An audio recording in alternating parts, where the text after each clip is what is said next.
Ready. Okay. Welcome to Sibs Read Smut podcast. I'm Helen. I'm Ned. This is a podcast where we read, rate, review, and tell jokes while discussing your favorite, but mostly our favorite romance novels. On today's podcast, we are talking about one of my personal favorites in like a fucked up way, which is The Butcher and Blackbird by Brynne Weaver. So, spoiler alert, we do talk about books start to finish, including spoilies, all of the above, twists, turns, endings, even the future books sometimes. We'll try not to spoil those for you too, if it's part of a series. But if you haven't read the book, pause, go read it, and then come on back and dive in. So, Ned, do you have an intro, a summary of the book that you'd like to read that you probably wrote all by yourself? I do have an intro written by Helen herself. By me? Oh no. All right, off we go. Do you like your romance with a side of plucked eyeballs? Smut with a side of violence? Cookies and cream with a side of semen? Then this book is for you. Meet Sloane and Rowan, two serial killers who kill serial killers. They initially meet on a botched kill, and as you would expect, a flirtation begins. They decide to start an annual competition to track down one bad guy and be the first to end them. Will they or won't they fall in love and become a deadly duo? I wonder. I mean, that is a pretty good summary of the book. Thank you. You're welcome. Thought so. I also wanted to hear you read that first part out loud. So I got my wish. Yeah, that's a lot of questions with a lot of weirdness in there. And speaking of that weirdness, the very first opening of the book is the trigger warnings that she lists at the beginning. Ooh. And it was a doozy. I actually have them. Here. Read them out loud. Read them all. She has written down eyeballs and eye sockets, amateur surgery, skin ornaments, chainsaws, axes, knives, scalpels, a lot of sharp things. Accidental cannibalism, not so accidental cannibalism, questionable use of mummified corpse, lobotomized manservant, ill-advised use of kitchen implements. I'm sorry about the cookies and cream ice cream. She's not really. Detailed sex scenes, which, I mean, okay, pretty standard for a smut book. Yeah.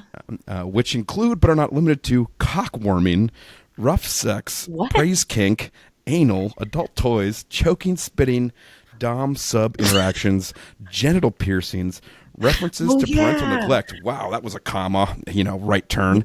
And child abuse, parental loss, not depicted, references to child sexual assault, not in detail. It's a book about serial killers, so there's some generally messed up murder and chaos. That's her introduction trigger warnings to the book. Page 1. Keep reading. And then her dedication page is, for those of you who read the trigger warnings and said accidental cannibalism, count me in. This one's for you. I mean, wow. That's a lot. And it sounds sort of shocking. I mean, it is shocking. I think that's the point of it. But to have it all on one page like that, it makes you feel like I'm a real shitty person for liking this book. Well, and you, as you read it in the book, I don't think it's as shocking as listening to them read out loud in both of the characters' voices, because we both read and listened to this book. Yes, that's a huge difference for me. The first time I read this book, I had to I couldn't listen to it because they do the thing where they like laugh out loud or they giggle when the character giggles or they're moaning. There was a kill scene in the beginning where they're like, dead guy's not dead yet, and she's like in the act of killing him, and he's on the table like moaning. Like a separate character is like moaning, and she's like, "Shut up, you're not dead yet." Quit being like a pussy or whatever. And I'm like, I don't need to hear the moaning of the dead guy like out loud. Like you can say the dead guy was moaning, and I'd get it. But I had to switch to reading it on the page. And so I loved it, reading it on the page. The second time I listened to it, I think because I knew what to expect, wasn't as turned off. But right. Be mindful. If you have like a hard time, if you get squeamish easily, I would read it on the page. Yeah, listening to them describe some of this stuff out loud was I think a little bit harder than just the general reading it, because I mean, they're so blasé about it. Too. It's like, I think at one point I have another quote here where they're like, being a serial killer who kills serial killers is a great hobby until you find yourself locked in a cage for 3 days with a dead body in the Louisiana summer with no air conditioning. Like, that's the beginning of the book. Yeah. And it's a great opening. I mean, but also very blasé about the situation that they're in, where she's like, I'm a serial killer who kills serial killers, and I'm trapped in a cage, and it sucks. And there's little maggots crawling towards me that look like tiny orzo.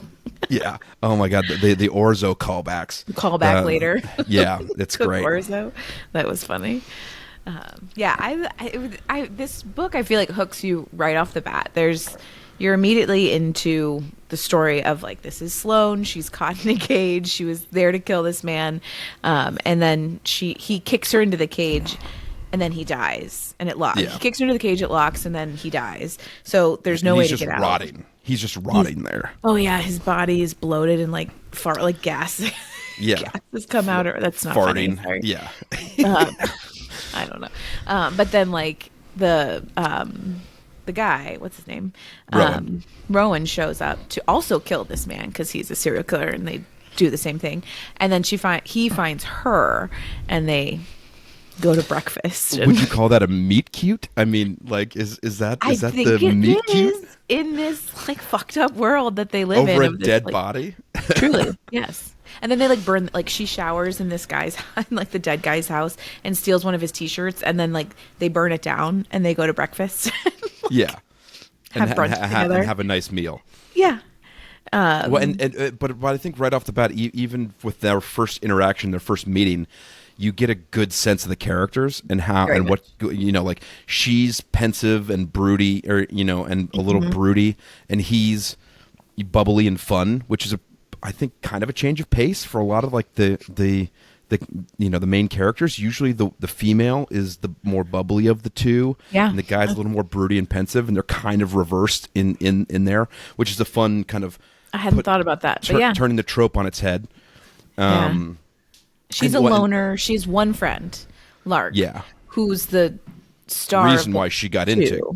Yeah, and the reason why she got into serial killing in the first place. Yeah, you find that out throughout the story. It, like, reveals why she became that way. And you find out both of their stories, so, like, why they are this way throughout the book, which is, I think, Brynne Weaver is an incredible writer. I mean, to make a subject like this so approachable and enjoyable, like, what the hell? Is something wrong with me or her? I don't know. Maybe both of us. But it's great. And she has a lot of there's a lot of, like, fandom over the serial killing element of it too. Like, the two characters are genuinely impressed by each other's alter egos. I would say, like, I have a quote here over he realizes who she is. The Orb Weaver. The Orb Weaver. He's like, such a cool name. Intricate fishing line, fucking eyeballs, amazing. I'm such a huge fan. I wrote under that, just jizzing all over each other's kills and nicknames. I'm like, they're just like, oh, kittens, I love you so much. And then she's like, oh, you're the Boston butcher, whatever, blah blah blah. And so their nicknames are Butcher and Blackbird, which they call each other. Which I'm like, okay, cool. It's better than baby, sweetie, sweetie, honey. But yeah, it was. And then they go out to lunch or whatever. And she's eating ribs, and he's just all horny over her eating these ribs. And I mean, I'm like, it does sound kind of hot. How's that? Ew! I hate to hear you think that. We had ribs at Uncle Joe's last weekend. I don't. No, sloppy. Thank you. Gross. Well, at lunch. Is it at lunch or is it after lunch? I forget. But the whole plot of the book moves forward because they essentially agree they're like serial killers who kill other serial killers. So they get into this competition. Was that before? That might have been after the lunch, or because when do they agree to the competition? I think they agree at the lunch, or is it on their second meeting? I forget. I thought they start texting, and then he proposes it over text or something. Yeah. Of like, my brother has an idea. He's going to give us both the clues, because then she's like, "You have an unfair advantage. Your brother's giving you like these, like giving both of us these clues, but you live near him. Like he's going to give you." And he was like, "Trust me, my brother's not giving me the advantage here. You're getting the advantage." Did they do the first one before he did the cooking lessons? I believe so. With a little bit of stalking. Yeah. Yes. Pretty creepy. Because I think so. She goes. So the first kill, essentially, they pick this guy supposed to be like. I did some research, and it turns out, well, somebody was observing online that all of the serial killers that they're going to kill resemble real life serial killers. So the first kill is at this like little hotel in like rural Virginia, and this guy lives alone there. It's his family's hotel, and so it's supposed to be like Norman Bates is what this character. He's not real life. I mean, he's a fictional character as well. I know that, but like, what did I say? Real life serial killers? Yeah, you said real life, but I get what you're saying. It's are based on other serial killers. Other serial killers. Yeah, I don't know. Yeah, other fictional serial killers. Some of them are fictional, but some of them aren't. Well, no, most of them are. But anyway, so this one's supposed to be. So they're at this like creepy motel in the middle of nowhere, and then they both get the clue of like go to this place. They have to figure out who the murderer is. So that's like a competition of like, doing their research, going around town, figuring out who is the bad guy. Yeah, they get a town and like a pattern of behavior or something like that, and they kind of have to go figure out who it is. Yeah. And so they go to this town. I think that's the first time. And so then it's like a competition to figure out first who it is, and then second, kill them first before Sloane or Rowan does. And so they end up sort of figuring it out at the same time. And then I think Rowan gets that first kill. Well, kind of because he pushes her out of the way. I mean, he like throws her off to the side. And then, I mean, okay, so they've been talking for almost a year. Like this has been a is remarkable to me. This whole book, it happens over like 4 or 5 years. Yeah. So I think bone until 4 years in. Was it 4 years? I thought it was 3. But either way, it's multiple years later that they've done this, because I thought they did. It was they first meet, then hotel guy, rich guy's year 2, then chainsaw guy's year 3, so that would be that would be the third year, and then they go to Fionne's, his brothers, and then fuck all night. Okay. Yes. I mean, with her bear trap vagina. I mean, my God. We'll get to that later. Yeah, because the online. So it's Francis was the hotel guy. He's supposed to be like Norman Bates, and then the rich guy is supposed to be like Hannibal Lecter, and then Harvey's the chainsaw guy, and he is supposed to be like Texas Leatherface. Yeah, Leatherface. Yeah, and then they don't know. At least online, people are speculating upon David, which we haven't gotten to yet, so we can talk about David. David's the lobotomy. The mute. Yeah, lobotomized servant. Well, but so on their second meeting, this hillbilly hotel owner, and he whispers in this guy's ear, "She's mine." Do you think he's like jealous that this dude was watching her masturbate in her room? Like, I mean, I thought that was a little creepy, even for serial killers. Like, this is the second time you've met her, you've talked to her a couple of times via text, and you're like, "She's mine, stay away," And I'm like, that is something that makes me uncomfortable in romance novels from here to the moon. The possessiveness that I think writers think is like sexy, of like, no, she's mine and only mine and nobody else can look at her, or both. It goes both ways. I don't know. I'm like, okay, that's a little, that creeps me out. I don't like that even when they've been married for 50 years and like, that she's mine, stay away. It's like, if you trust him, then you trust him. I don't know. So that always creeps me out. I don't like. She just doesn't trust any of those other hoes on the street. You know, I don't. Maybe that's a me problem. I hate those. Like, she's mine. Yeah. Like, you don't own her. I get squirrely on the ownership thing. You know, with like marriage. I thought, you know, well, the ownership thing for sure, but also like second date jealousy. I'm like, even though it's a year later, I'm like, it's a little weird. But he does like her. I mean, because he's listening to her masturbate through the walls. Like, yeah. That's how he figures out then that like this other guy is in the wall watching her through a painting or whatever. So he like he knows that he's interested in her. I think he knows kind of right off the bat, like from the beginning. I think she takes a little bit of time to warm up to the idea of like a romance with him or a flirtation, but for him, he knows. I think in the first meeting, he's pretty into it right off the bat. So I mean, it doesn't surprise me that like he catches this, you know, creepy hotel guy spying on Sloane, and he goes after him. Right. Well, and it's yeah. I mean, I guess. I was just looking at another quote too, where it was like I didn't gouge them out, Butcher. I plucked them out delicately, like a lady. She's very concerned about how she gets the eyeballs out. Yeah. And it's a running joke where he's like, "You really gouged that one out," and she's like, "No, I did not." And that's how he proposed to her at the end. Gross. Yes. Yeah, he put the ring in the eyeball and made her go in and dig it out. Like, oh my god, people, there's some fucked up shit in this book. Yeah, a lot. Mm-hmm. There was one other thing. What was I looking for? We'll come back to it. Should we talk about the second murder of the Hannibal Lecter guy, the rich guy? Oh, man. Thorsten. There's a lot in that. This is like the second year they're doing this competition. He technically won year one. But before that, the actual romance. The romance part. Yeah.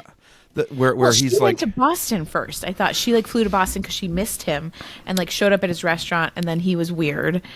Lark convinces her to put herself out there. Lark is her best friend, who's a musician, who is very outgoing and extroverted, and she is very much not that. But she convinces Lark convinces Sloane to go to Boston, to go to his restaurant. He's a very famous chef in Boston, and to just go and try and see him. Mm-hmm. She goes, she has a meal, she sits down. The waitress, we find out later, everyone on staff knows to come and get Rowan. If anyone that even looks like her comes into the restaurant, the waitress forgets. And then she sees, I don't even think they see each other, do they? Or maybe they run into each other briefly. Yeah, she sees the brother come in, who is the star of the second book, Lachlan, right. I think. And so he comes in with a group of people, and he recognizes her, I think. And then eventually he comes out, Rowan comes out of the kitchen and sees her, but she's already like on edge. Like, she's a very... I'm here for a conference. I'm leaving. Yeah. Yeah. And she's squirrely. She like runs and like leaves. And I don't think he chases her at all. No. But he does, because he flies to California and lightly stalks her. I thought she was in Carolina. Yeah. Yeah. Like North Carolina or something. Yeah. She was in Charlotte or something. Something like that. Yeah. Not California, but, so she goes there, puts herself out there a little bit, doesn't think it goes well. And then she goes home to be like, well, never mind, I'm over it. And then he flies there, buys groceries, and pays some kid to like deliver them to her front door. House. and he's just standing behind a tree, like down the block, watches her accept the groceries, and then he calls her and he's like, "Oh, so you have orzo in your bag, you have this, you have that, let's cook together." And he's just standing behind a tree a block down from her house and just talking her through like how to cook these recipes. Yeah. And flirting on the phone, and they're cooking together and having fun. Yeah, developing their friendship. But he's looking through the window, like over her shoulder, like watching her. Hella creepy. Yeah, but I'm like, cute or weird? There's so many things in this book where I'm like, cute or weird. I mean, it was like, nice that they wanted to cook together, but weird. He genuinely could have like had groceries delivered to her from Boston. Like, he didn't need to like fly there to have this kid walk them up to her door. He could have very easily like Instacarted whatever he wanted to her house. And then like he could actually be at his house, because he told her that they were cooking together. Yeah. And he had like also bought this stuff and that they were cooking together, but he was just down the road behind a tree. And so he like genuinely could have just like, they could have had these cute cooking moments, but instead he had to be close to her but not telling her he was there. I don't know. And then he just left. He flew back, and and then he's just like, peace. But then he kept sending groceries. I mean, he kept sending and they kept cooking together. I don't know. I'm leaning towards the weird side on that one. Yeah, that wasn't my favorite, but it needed to. Right, I think that's the thing, is like, this is a 4-year. Like, this book spans like 3+ years. Courting. So they have, it's a 3-year court fest. Move these things along, I guess, and that was that version. Yeah, so that was like the mid-year 2 break. Yeah. So that was like 1.5 years into them knowing each other. Yes. And then they go on the game number 2, which is the rich businessman serial killer in California, I think, right? Yeah. And a couple things about this before we even get to the dinner. Very loose quotes on that.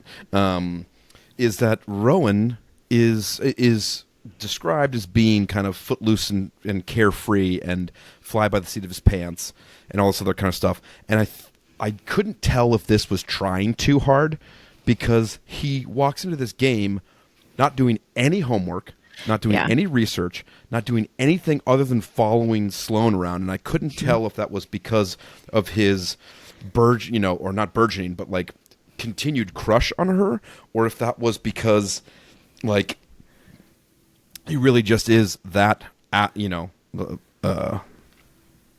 fly by the seat of his pants. Yeah, I guess his intentions, like, they point this out quite a bit, that Sloane had like done all this research. She had, looked up serial killers and made all these connections. And that, I will say, that kind of speaks to how they serial kill as well, if that's a term. But like, she is super calculated. And then after she plucks out their eyeballs gently, cleanly, she creates an orb out of string and all of this stuff. And then she and it's a map of all of their killings, of all of the serial killer that she killed. Killers. No, kills. I thought it was the killer's kills. That's what I'm saying.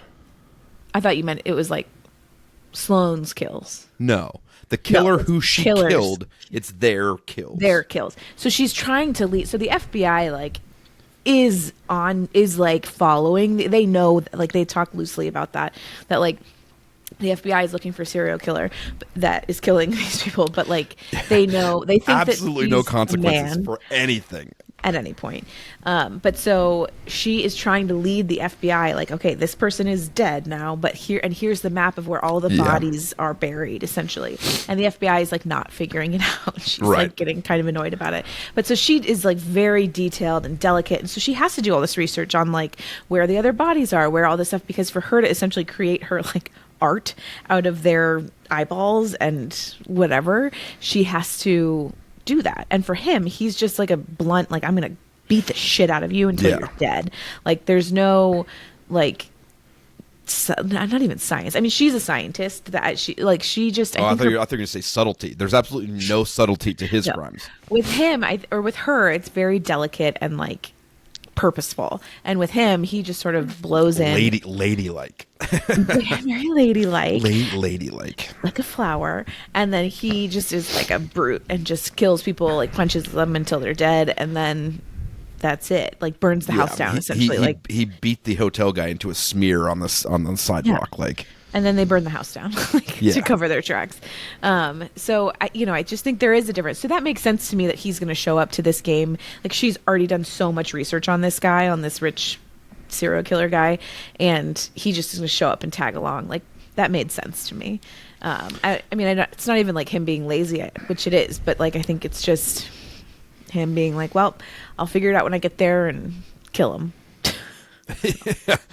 It was. Yeah, I guess what I'm asking is, do you think it is hitting the nose on the nail, or hitting the nail on the head too directly? Like no. Like she okay. Because I think we're still character building at this point. I think we're still learning about these characters. And fair point. Yeah, I don't think it didn't feel weird to me. It felt a little bit, if I was Sloane, and I think she said this, she was like super annoyed. She was like, I did all this work. I got this dinner date with this guy, and like you just show up and crash. And then he was kind of a burden to her throughout it because he drank the wine and drank the drugged wine and then ate the people steak salad or whatever. Yeah, that was actually human. And then he stopped just short of eating the jizz ice cream. He passes out. He didn't get close to it, but yeah. So he ate some people and then passes out on the table, and Sloane did not. And drink it. And so when Rowan wakes back up, she's in the middle of her kill and decorating and everything. And he's still alive. The what's his name? Not Anthony. David. Thorsten. No, Thorsten is the rich guy. Thorsten, yeah. And so she's like mid-kill. Like he's still alive, and she's like plucking out his eyeballs and cutting his windpipe and like, doing all the graphic stuff that they do. No big deal. And hashtag serial killer. Yeah.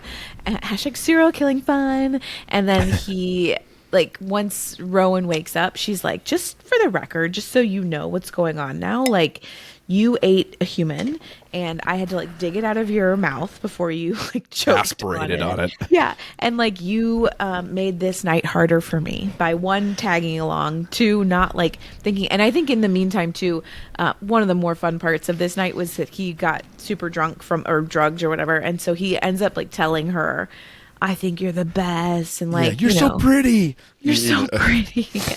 So that kind of moves it along, but then he remembers saying it, but then he denies the next day that he did say it. Right. So, I mean, that's part of their, will they, won't they? But, so he wakes, he survives.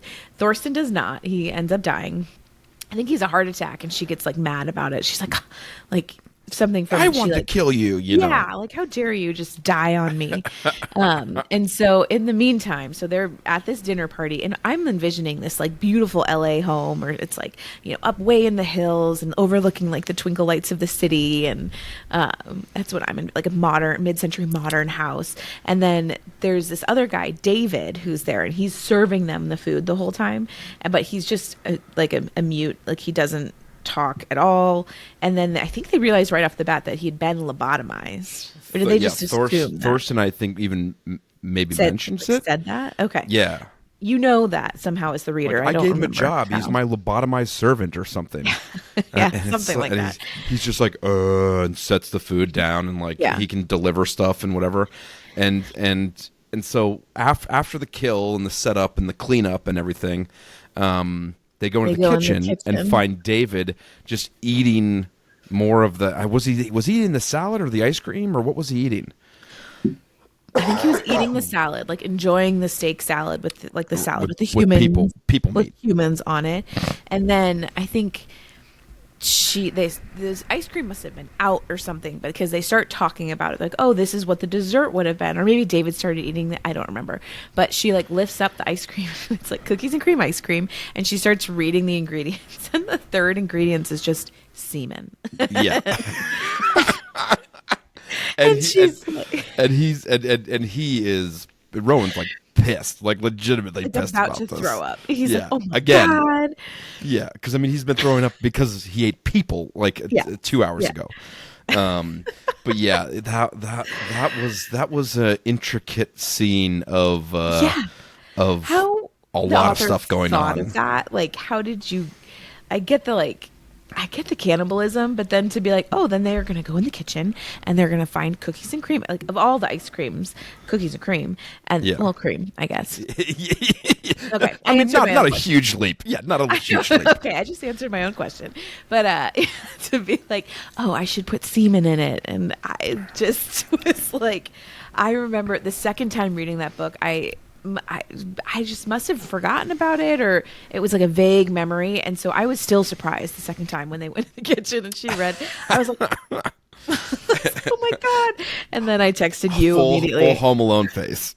I was like, semen in the, like ice cream, semen ice cream. I mean, Oh my god! I feel like that's like any group of people reading this book together. That's like got it. Like you got to text immediately. Like, oh my god, did you get to the ice cream scene yet? Like that's a very memorable scene in this book. Yeah, and I just have in my notes I have unwilling cannibalism. Chapter 14, Jizz ice cream, and then Roan a complete idiot about the competition. Like those are my three notes about game number 2. So scores tied up 1-1 for those keeping track at home of the kill counts. And no boom boom yet. Yeah, and I mean they haven't even kissed yet.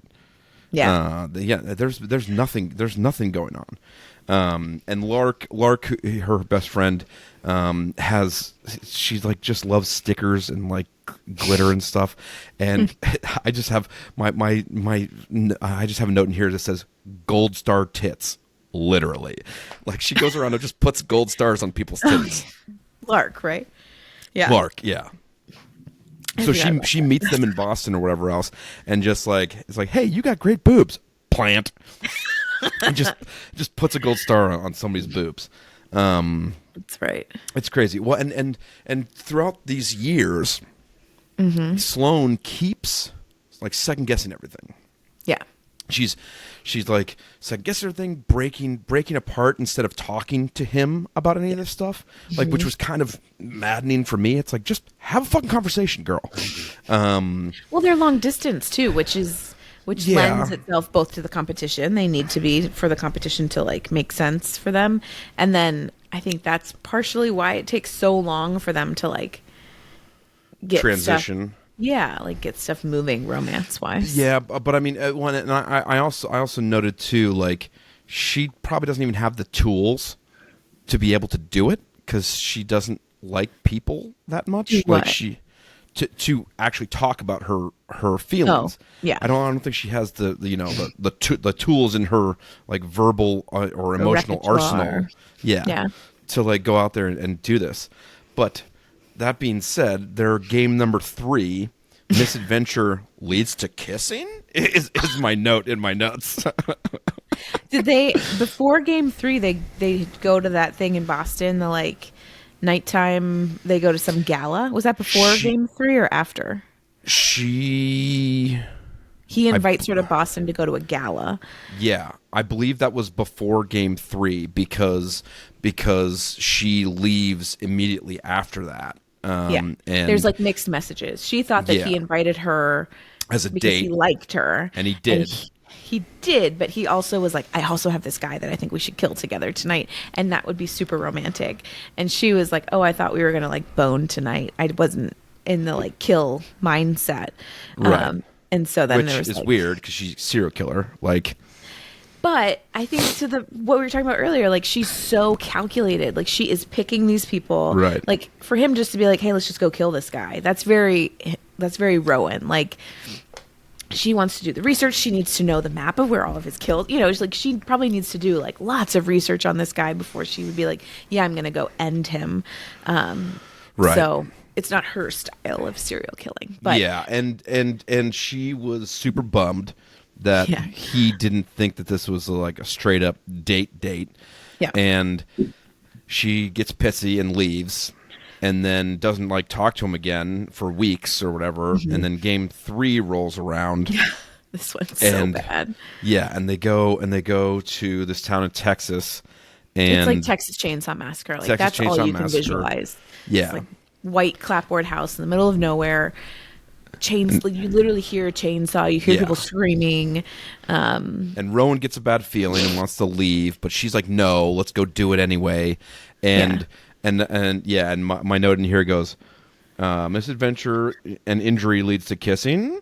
And then, hey, pop my shoulder back in and give me that mouth.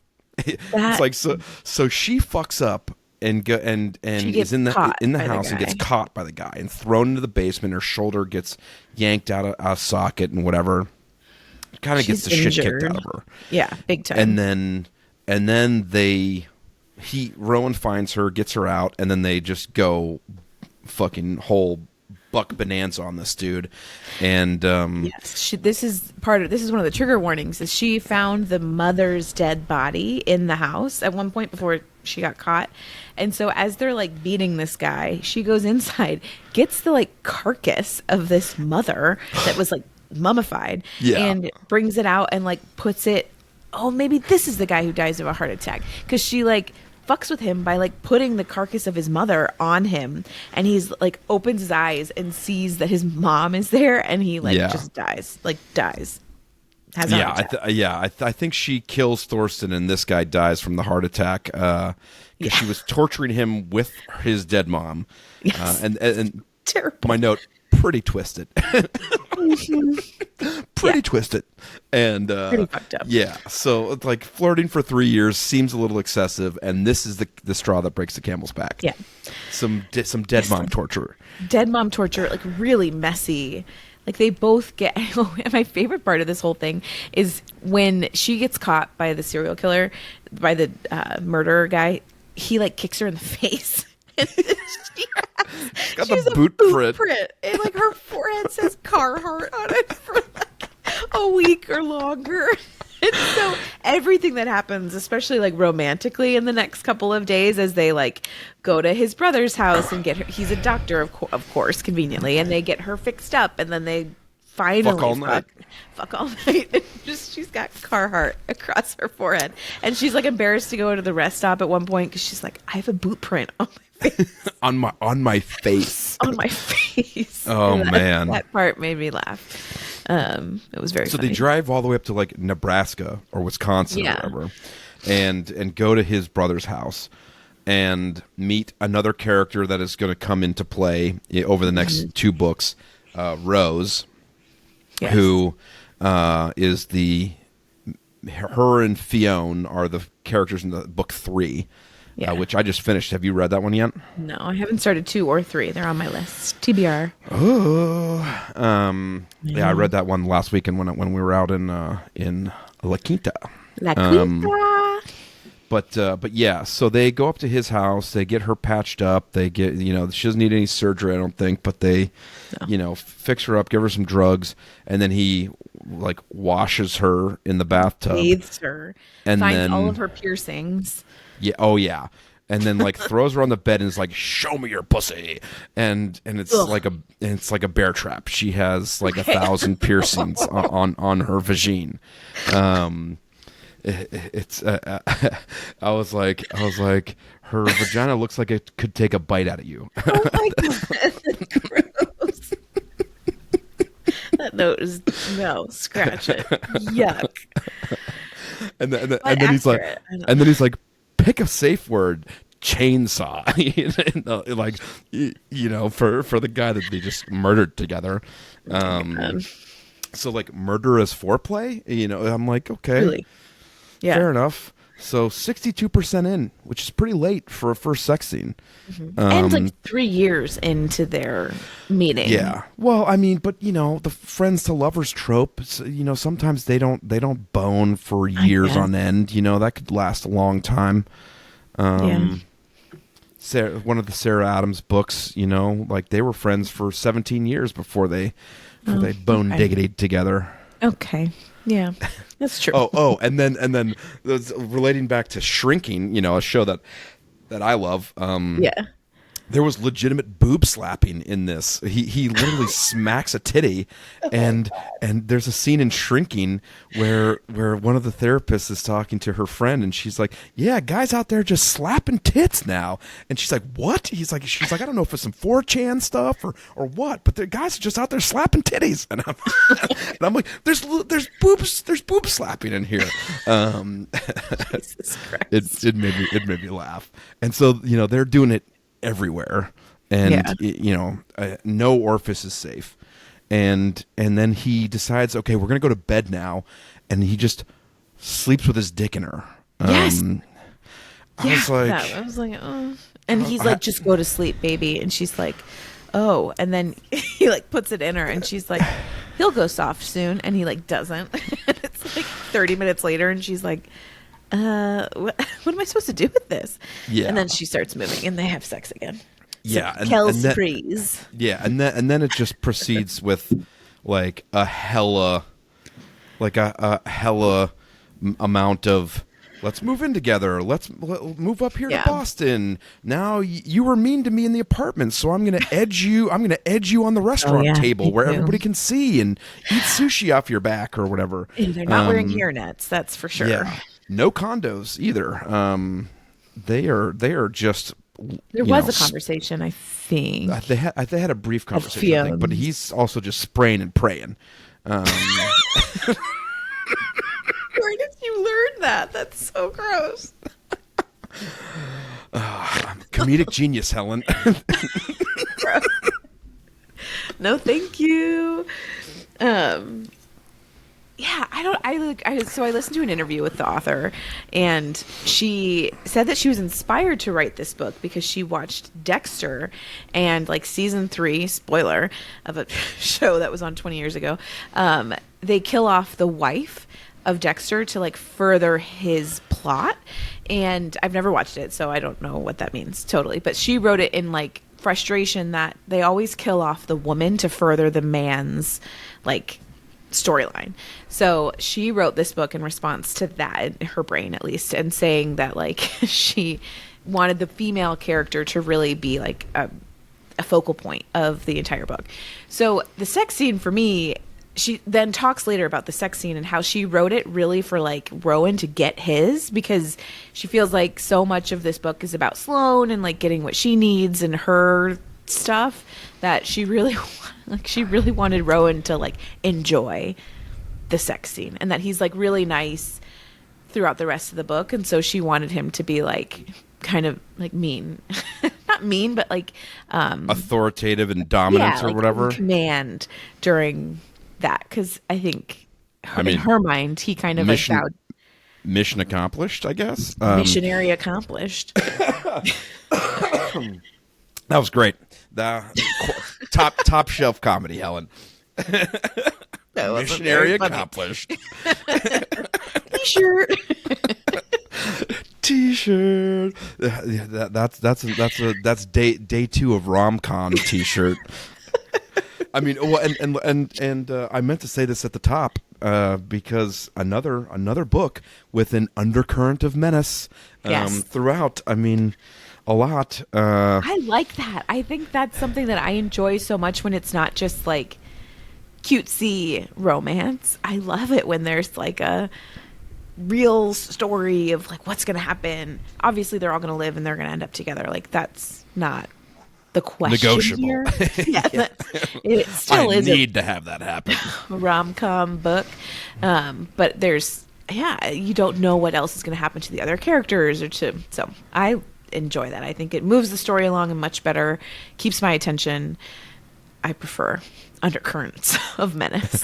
Undercurrents of menace. Undercurrents. Well, I think in general, because I don't mind the cutesy stuff too, but I think there needs to be real stakes of some kind. Yeah. Mm-hmm. You know, I don't care if it's cutesy stakes or whatever else, but I mean there needs to be some kind of stakes. And in this, it is the fact that you don't really even know that the stakes are stakes until the end when this twist is revealed. Yeah. Because Rowan's having a lot of issues with his restaurants. There's a lot of stuff going on. The stuff is breaking left, right, and center, whatever else. And you come to find out, dun dun dun, that it's David, the lobotomized servant, who has been breaking all this shit, trying to lure him away, lure Rowan away from Sloane so he could get him alone, and he's fucking with them. You know, he's there trying to, you know, like, kill them. He wants to kill Rowan so that he can then kill Sloane, right? Yeah, or like date he her wants or to sleep with her. He wants to be like a killing teammate with Sloane. Yeah. Not Rowan, so he needs to get rid of Rowan. And so David, not lobotomized, has been playing this role for like a year. Well, so they feel bad for him. This is like a callback to the murder scene at the rich guy's house because they feel bad for this guy eating the like steaks, the human steak salad and semen ice cream, and they end up like bringing him purposefully. Adopting him and bringing him back to Boston. Bring him back to Boston. We failed to mention that. But that's how David, the lobotomized manservant, ends up in Boston, is they like feel bad for this guy. So he's like a dishwasher. So like a year. It's a real long con. Yeah, Rowan has like a shift schedule of restaurant workers that drive him home and like do all this stuff. So he's going to the restaurant to fix something by himself. And David's just sitting there in the corner, and he's like, "Mwah ha ha ha ha." Finally, my plan comes together, and he's like, "You need to get Sloane out of here, because I'm going to torture you." And he's like, "Okay," or I'm just going to shoot you in the head and shoot her. And he's like, "Okay, well, I got to save Sloane." It was just one of these. Every show, every crime show, every whatever has an episode like this where the killer's behind the door and the hero has to go to the door and just absolutely brutalize their significant other to leave. Yeah. And to get the other person to leave. And Rowan, his shutdown of her is pretty fucking harsh in this. Yeah. And she had moved to Boston at this point. They were living together. Yeah. And so after, all of the fucking and the fixing the shoulder, all of the time at Fiona's house, they decide to move together to Boston. He's running the restaurant. She's working remotely. And so then they were going to meet at the restaurant and he just eviscerated her. 80... And he's like, "You need to go back to Virginia." I think she was from Virginia. And he was like, "You need to go back to Virginia. I don't want you here. I don't care about you anymore." Yeah. This is close to the end. I was going to say, this is the low point. The low point, and then the grand gesture. I don't know if there is one in this. Well, I mean, the proposal's the grand gesture, I think. I guess, because she saves him. Yeah. I mean, she figures it out. So he shuts her down harsh. In that brutal thing, though, he put clues in of like, his do you remember words when are I mean, said this? But not untrue. But he gave her some dates that are like, hey, they're weird. Yeah, and she figures it out, and she also, just because she's a creeper, and so he had a little bit of stalking in him, with the cooking and everything else.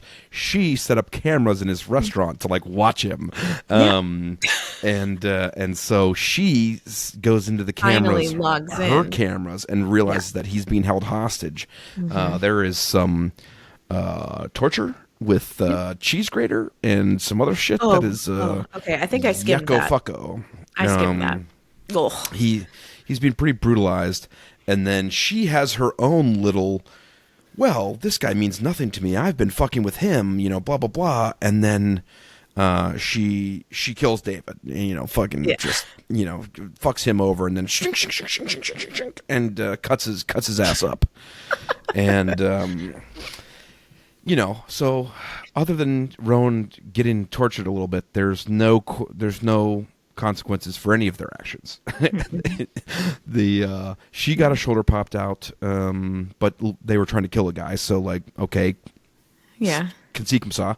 And then probably not the right usage of that. And then and then Rowan gets lightly tortured, and then they live happily ever after. This book, I couldn't stop thinking about. What was the movie that you were obsessed with in college? Boondock Saints? Boondock Saints. Because they're like they kill the bad guys, right? Yeah. Like they take it upon themselves to like, they're very, what word am I looking for? They're very ethical in like who they choose to kill.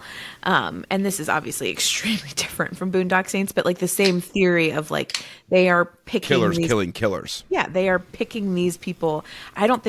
These guys do perceive themselves very much as like serial killers. Yeah. But I think in Boondock Saints, they don't think of themselves as like murderers. They killed a lot more people than the people in this book did. They think of themselves doing like a good for humanity. And I don't know. I think that, Rowan and Sloane understand that like they have dark sides, right? That like they need to fulfill these like dark tendencies. So I don't think they think of themselves as like saving the world by any means. But that movie kept coming up for me of just like killers killing killers. Right. Like all of the bad guys were really bad. Like could be justified as to why they were being killed. I don't know. Well, I mean, same thing in this, yeah. Same that's concept. what I meant for this. Well, and then as we mentioned a little bit before, the proposal where he puts the ring in the eye and they're on another kill together, and he proposes and it's like, sweet. I mean, I think it's on brand. You've made it through the entire book. You read the trigger warnings. Yeah, good point. Read all of these things. This is so like that you would expect nothing less from these two and the way that they have like intertwined their lives. So it made sense to me. I do feel like because they didn't even sleep together till 62% or whatever, and so it just feels like it was a lot of like world building and tension for most of the book, and then all the action happened in like the last 20%. And I think the whole thing with like David happens in the last chapter, the last 2 chapters. It's very much towards the end that like anything really like it's a good twist. You actually get nervous. It is a good twist. I did not see it coming the first time I read this book. I did not either. And as you know, I'm pretty fucking guess. Good at guessing the ends of these books. And very humble also. Yeah. Very humble. So I'm the humblest. You're the most humble person. I'm the humblest person ever. The most humble person ever. You are pretty good at guessing the twists. And you said you didn't get this one. No, I didn't get this one. It was and it had a great setup for book 2 as well. So they set up for book 2 with the killer that's hunting Rowan's older brother, Lachlan. And he is the brother of the guy that they killed in Texas. And it's like, okay. Oh, I didn't make that connection. I knew it was a guy hunting Lachlan. I didn't realize it was the brother of... So he's also got mommy issues. Yeah. Spoilies. Okay. Sorry. I don't know if they... I think they mention it at the end of the book. I think it's in the end of the book that he is related. The whole last the epilogue or whatever is like a. I've been watching him for months. Yeah, I've been standing outside of Lachlan's woodworking shop or leather. It's leather and lark, right? Leather and lark, yeah. So he makes things out of leather. I'm very very intrigued and excited to keep reading the next 2 novels. And then so the artistic crime scenes, we've talked about that. I'm just going through my plot points that I wrote down. Make sure we cover it all. The semen, ice cream semen, is really the most important plot point, I think. The themes, similar interests and common purpose. Yeah. Allure of darkness. Check. Unlikely friendship. So the world she builds. There's a bunch of serial killers, a ton of them. Essentially, and, they're serial killers in every book. They all kill people and continuously kill people. And it's like, okay. I won't spoil these book 3 for you because you're not there yet. But it's, it's like, all right, okay, how many of these motherfuckers are you going to put together? And then love and loyalty is another theme. And I'm like, okay. Check. Love and loyalty. Ugh, gross. Yeah, whatevs. Boring. You're boring. The only thing that makes this weird serial killer murder book an actual romance. Boring. The worst. What I mean, the thing is, they're killers that kill killers. So, do you think it would have been less? Or do you think you would have liked the characters less if they would have just killed randos? No. Yes. Yes. Wait, you I don't would know have how to liked answer them. that. You would have liked them less. Yes, I would have liked them less. Yeah. However, I was supposed to answer. Like the fact that they're picking people that are evil and they're like, I think it's the only way you can do it. Because they're not sympathetic. Killing random people, that I couldn't deal with that. That's like that Too preys dark. on everybody's fear of like when the crime is like you. But you love that shit. You listen to that all the time. But that's the scary part is when the crime is truly random, like you're just walking down the street and you get like murdered or whatever, kidnapped. They just break into your house and they have no relation to you.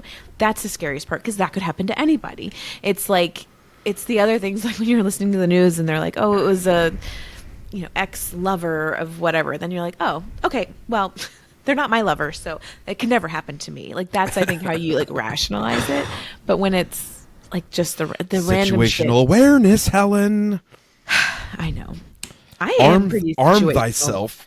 Okay, I won't even say it. I don't need one. But I got one in my pants. ew, that's so terrible. Fart, locked and loaded.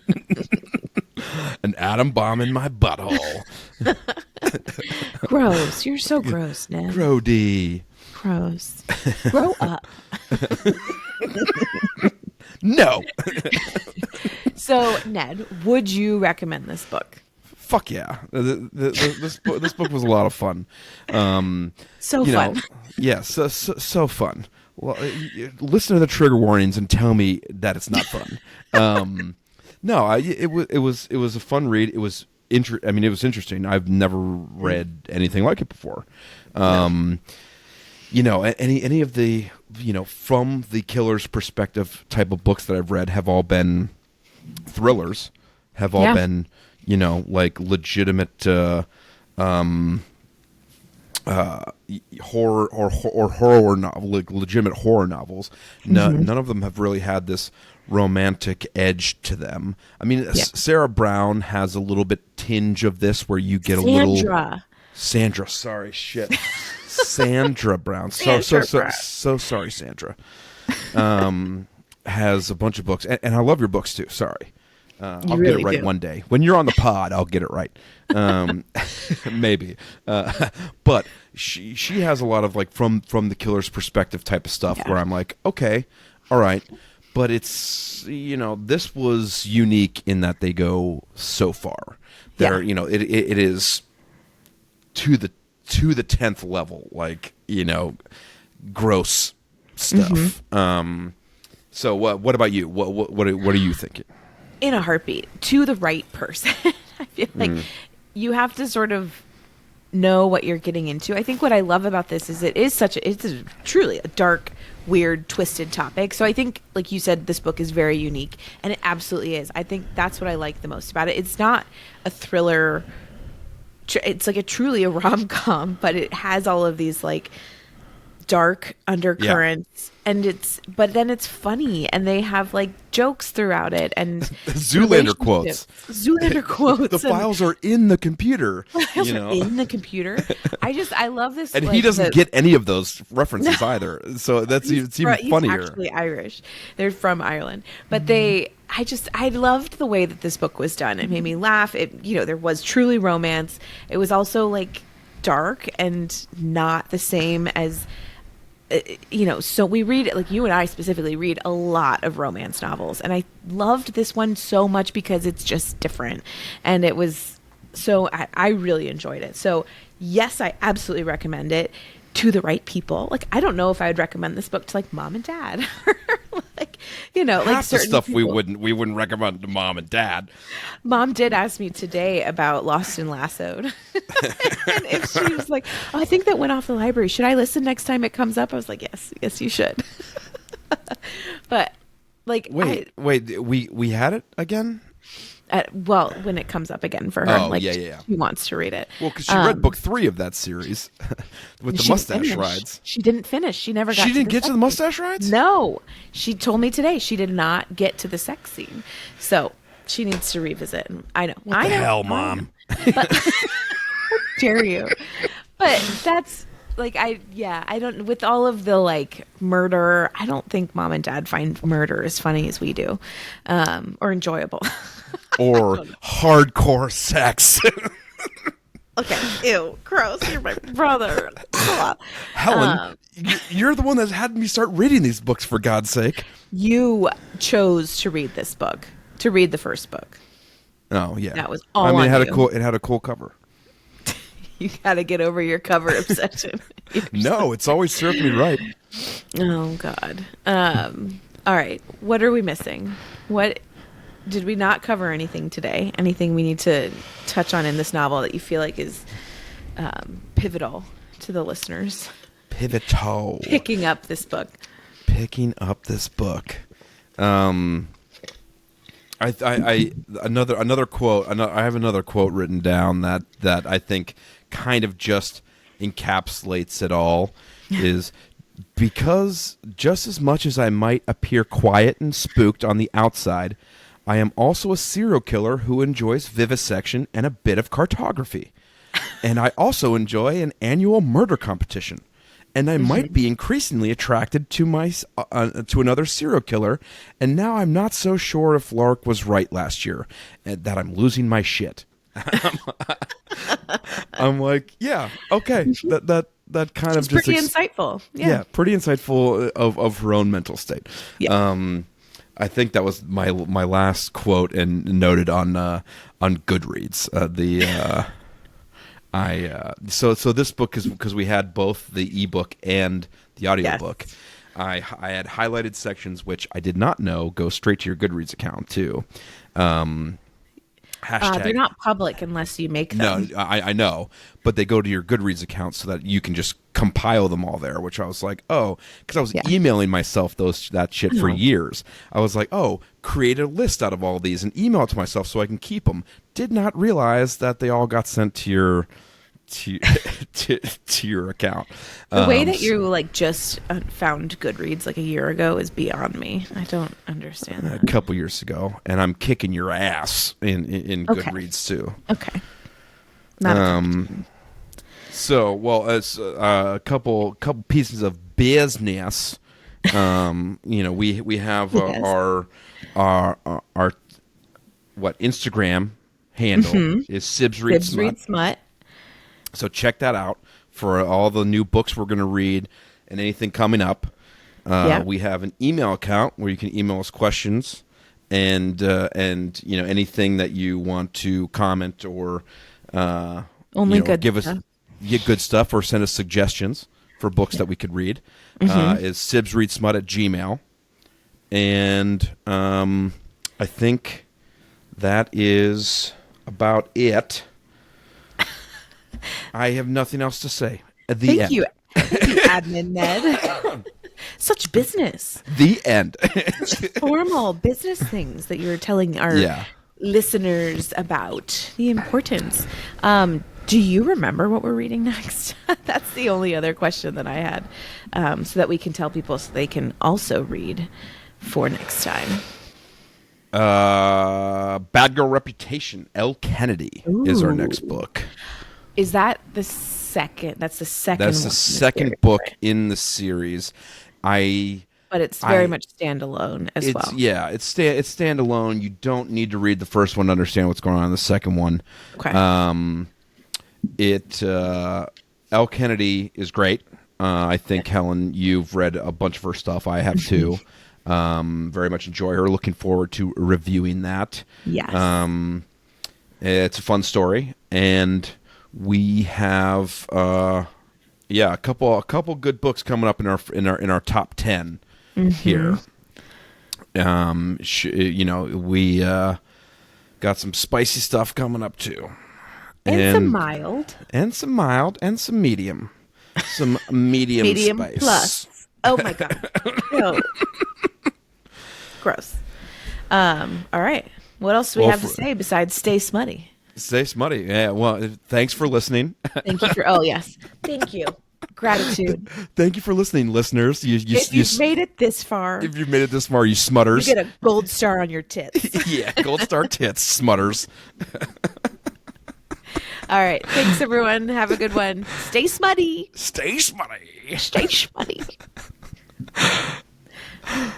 And out. Cut.